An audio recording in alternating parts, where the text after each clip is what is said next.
Hey guys, Jackie here. If you are watching this, you are probably considering trying the Alkaline Reset Cleanse. And let me tell you from experience, it is wonderful.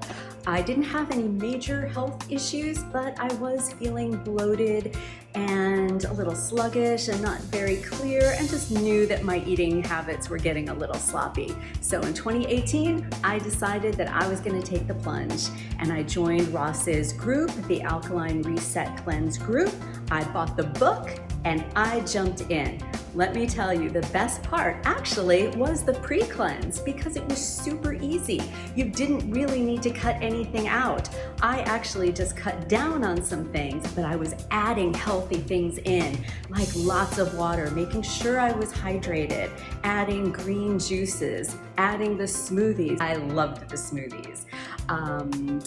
Actually, the first week, I dropped about 6 pounds, and that was without even trying or working very hard at anything. One of the lasting results I had was that after I started adding food back in, everything tasted different. Everything tasted more vibrant. I felt my body was craving more fresh fruit foods.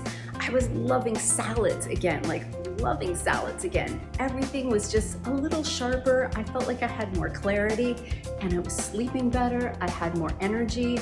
My skin looked good, and people noticed. Literally after the first week, people were asking me, "Did you lose weight? What are you doing?" It was amazing. So guys, try it. I think you would be really pleased. So guys, do this. Good luck. You're gonna feel awesome.